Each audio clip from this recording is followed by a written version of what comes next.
배웠는데 헤어스트록 손님이 안 온다.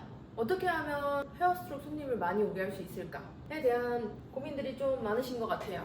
근데 저는 헤어스트록이라는 단어를 처음 들었을 때 헤어스트록? 이름이 뭐 이렇지?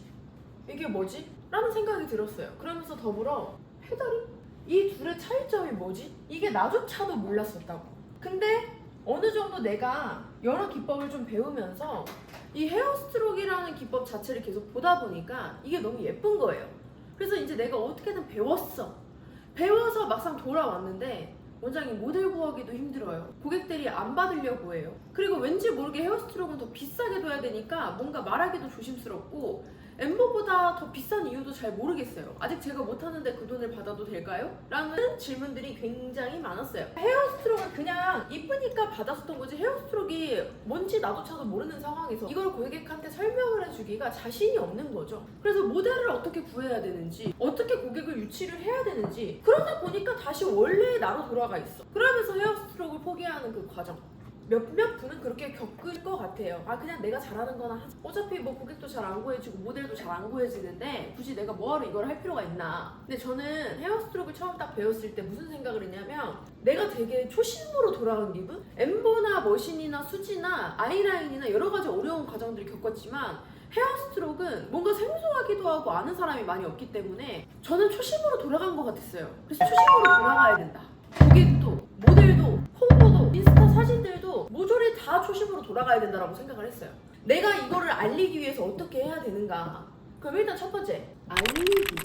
어떻게 알릴 수 있을까요? 어떻게 하면 헤어스트록을 알릴 수 있을까? 내가 헤어스트록 수강을 하면서 데모한 모델들이 있잖아요. 그러면서 그런 모델들의 사진을 올려서 인스타 홍보를 돌리는 경우 괜찮죠? 근데 데모 사진 고작 그 몇 개로 인스타 돌려서 고객이 딱 프로필 링크에 딱 들어와가지고 게시물을 봤는데 뭐야 헤어스트록 겨우 2개 있는데? 그럼 어떻게 헤어스트록이랑 엠보의 차이를 알겠어요? 알리는 것도 잘 많이 알려야죠. 우리가 초심으로 돌아갔을 때처럼 어떻게 내가 엠보 손님을 모객을 했을까? 어떻게 내가 엠보 손님한테 섀도우를 추천을 하면서 섀도우 손님을 모객을 했을까? 그거를 잘 생각을 해야죠. 근데 이제 저 같은 경우는 저는 매일매일 올렸어요. 근데 이 매일매일 올린다라는 게 어려워요. 솔직히 못하시는 분들 되게 많잖아요. 매일 올린다라는 게. 근데 저라고 시간이 만나서 여유가 있어서 매일 올리는 게 아니거든요. 해야만 하니까 올리는 거예요. 그럼 매일 보여지는 게 있다 보니까 저 없는 날은 어떻게 공모판이라도 올려요. 공모판 사진들을 들고 와 고객이 뭔가 다른 결 같다면서 공모판 사진을 들고 오는 고객님들도 있어요. 그러니까 여러 상황에 나를 어떻게 찾을지도 모르는 상황에 그저 예쁜 사진 하나 건져서 하나 올려놓고 2개 올려놓고 겨우 뭐 3, 4개 등강 올려놓고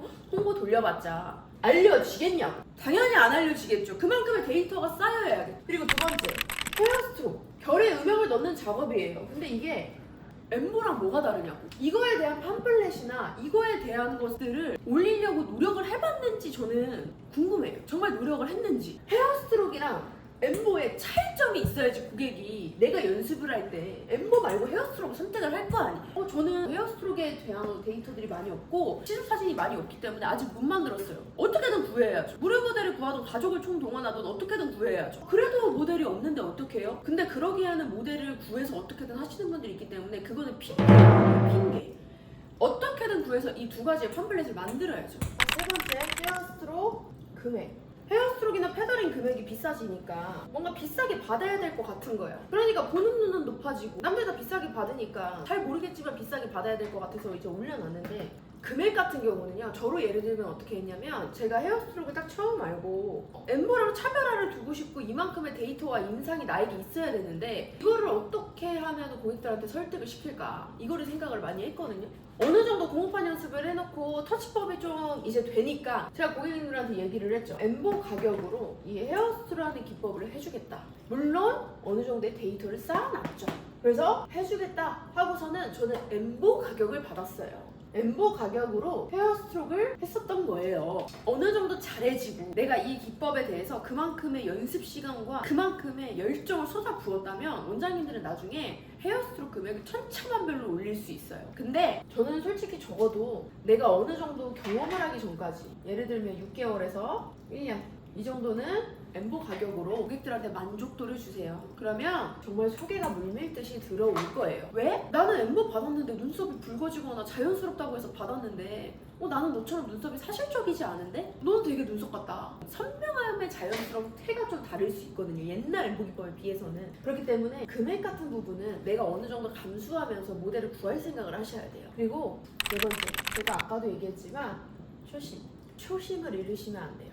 대부분 내가 어느 정도 경력이 됐으니까 나 어느 정도 엠보랑 머신이랑 다 할 줄 아니까? 라고 생각을 하면서 좀 생각보다 쉽게 내가 할 수 있겠지라는 생각으로 헤어스트로크를 배우세요. 근데 오히려 습관이 잡혀있는 분들을 더 교정해드리기가 더 힘들어요. 옛날 습관, 옛날 깊이를 아는 분들이 이 헤어스트로크의 정말 얕은 깊이를 이해하기까지 좀 더 오랜 시간이 걸리거든요. 그래서 내가 뭔가 이 헤어스트로크를 알려준 대로 정말 연습을 많이 해서 다시 내가 돌아가서 열심히 해보겠다라는 이 초심 자체를 잃으시면 안 돼요. 내가 기존 고객이 있다고 기존 고객이 헤어스트로크를 알 리가 없거든요. 그거를 다시 처음부터 알리는 과정이고, 원장님들도 헤어스트로크를 잘 모르고 헤어스트로크를 아직 잘 못하시는 분들이 더 많을 텐데 어떻게 고객이 바로 나에게 헤어스트로크를 받으러 올 수 있겠어요? 그러니까 헤어스트로크를 딱 처음 배웠을 때 그 마음가짐을, 정말 내가 반영구를 처음 배웠을 때 그 마음, 그거를 잃지 않고 저는 수강을 들으셨으면 좋겠어요. 쉽지만 어렵거든요. 그래서 저는 헤어스트로크라는 게 막상 배우고 가서 눈에 띄게 뭔가 보이지 않아요. 원장님은 어떻게 그렇게 손님이 많아요? 저는 3년 동안 이 짓을 다 했어요. 3년 동안 제가 쌓아온 결과물들이기 때문에 고객님들이 뭔가 다름을 알고 소개를 받아서 오시는 거죠. 그래서 그만큼의 금액을 받고 헤어스트로크를 당당히 해줄 수 있기까지 연습량과 시간을 투자했기 때문에 가능한 일이에요. 근데 고작 지금 나 배운 지 1개월에서 6개월 정도밖에 안 됐다. 근데 모델이 너무 안 보이지고 너무 힘들다. 그래서 옛날로 돌아간다 하시는 분들 다시 잘 생각해보세요. 내가 과연 얼만큼 연습을 했는지. 다시 초심으로 돌아갈 때인 거예요. 헤어스트로크를 알려야지. 배웠을 때 그 감정 자체를 잊지를 말아야지. 열심히 하겠다는 그 각오. 근데 그만큼이 돼 있는 분들이 솔직히 많이 없거든요. 그만큼 끝까지 내가 끈질기게 하겠다는 각오? 그 부분이 좀 아쉬워요. 저는 반영구가 다 같이 잘 돼서 다 같이 금액 올려서 정말 그럴듯한 기술이 됐으면 좋겠거든요. 근데 끈기가 없어요. 원장님들이 그렇게 끈기가 없을수록 저나 잘 되는 분들이 뭐라고 생각하냐면, 그래 너 같은 애들이 있기 때문에 내가 있는 거다라고 위안을 해버려요. 그러니까 사실상 내가 열심히 안 하면 남 잘 되는 꼴이거든요. 그러니까 내가 얼만큼 열심히 했나 다시 본인을 되돌아볼 때가 아닌가. 수정 부리지 마세요. 핑계대지 마세요. 내가 안 하는 거야. 어떻게 내 인생을 누가 대신 살아주겠어요? 수강은 배우는 거예요. 키워주는 게 아니야. 나를 키울 수 있는 건 오직 부모뿐이에요. 그리고 나 자신뿐인 거야. 생판 모르는 남이 나를 절대 키워주지 않아요.